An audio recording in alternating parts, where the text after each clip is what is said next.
పెళ్ళైన తర్వాత crazy things. Crazy అంటే ఏం లేదు కానీ మా హస్బెండ్ ఎప్పుడు కోప్పడతా ఉంటారు. మేకప్ వేసుకుని అడిగి అన్ని పడేసి వెళ్తే వచ్చినాక చదువుతాం ఎప్పటికీ. మీకు నేను టంగ్ ట్విస్టర్ ఇవ్వను, ఒక సెంటెన్స్ ఇస్తా, గుర్తు పెట్టుకుని యాజ్ ఇట్ ఈజ్ చెప్పాలి. ఓకే. కళింగపట్నంలోని కామధేను హోటల్లో కాసాయిని కాఫీ తాగి బయటకు వచ్చేసరికి కాకినాడ ఎక్స్ప్రెస్ లో కనక మహాలక్ష్మి దిగి కాజీపేట నుంచి కావిడిగూడ వెళ్లి కీమా కర్రీ వండేసింది. కళింగపట్నం నుంచి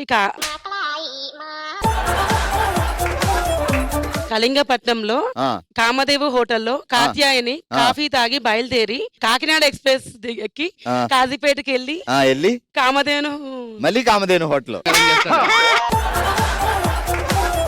ఇది లాస్ట్, ఈసారి లేదంటే పనిష్మెంట్. ఓకే. కళింగపట్నంలోని కామధేను హోటల్లో కాత్సాయిని కాఫీ తాగి బయటకు వచ్చేసరికి కాకినాడ ఎక్స్ప్రెస్ లో కనకమహాలక్ష్మి కాజీపేటలో దిగి కావిడిగూడ వెళ్ళి కీమా కర్రీ వండేసింది. కళింగపట్నంలో కాత్యాయని హోటల్లో కాఫీ తాగి కాత్సాయిని హోటల్లోనే ఎవరు తాగారమ్మా? దేవుడా.